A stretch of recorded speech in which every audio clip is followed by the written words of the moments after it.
यानंतर नाशिकमध्ये जाऊयात। नाशिकच्या त्र्यंबकेश्वर मंदिरामध्ये सर्व नियमांचं पालन करूनच अभिनेत्री प्राजक्ता माळी हिच्या नृत्याचा कार्यक्रम होणार आहे। गेल्या अनेक वर्षांपासून त्र्यंबकेश्वर मंदिरामध्ये नृत्य, धार्मिक आणि सांस्कृतिक कार्यक्रम होत असतात। नटरंग अकादमीने विनंती केल्यामुळे यंदा त्यांच्या शिवार्पण मस्तू या कार्यक्रमाचं आयोजन करण्यात आलं। त्र्यंबकेश्वर देवस्थानचे विश्वस्त पुरुषोत्तम कडलक यांनी या संदर्भातली माहिती दिली आहे।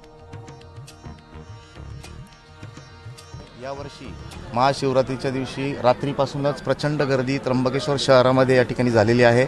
आद्य ज्योतिर्लिंग असल्याने जवळपास 1.5 ते 2 लाख भाविक काल त्र्यंबकमध्ये दाखल झालेले आहेत। पूर्व दरवाजाने व्यवस्थितरित्या सर्वांचं दर्शन आज पहाटे 4 वाजेपासून सुरू आहे। जवळपास 41 तास मंदिर कंटिन्यू उघडं राहणार आहे। आमच्यामधले पूजेचे वेळा जर वगळल्या नंतर पूर्व दरवाजाला पाण्याची व्यवस्था, बिस्किटाची व्यवस्था, ॲम्ब्युलन्सची व्यवस्था आम्ही त्या ठिकाणी केलेली आहे। भाविक सुरळीत व्यवस्थित आनंदाने दर्शन घेत आहेत। कुठल्याही प्रकारची अडचण आत्तापर्यंत तरी आलेली नाही। VIP दर्शन टोटल आम्ही 3 ते 4 दिवस बंद केलेलं आहे। तसं अधिकृत प्रेस नोट देखील दिलेली आहे।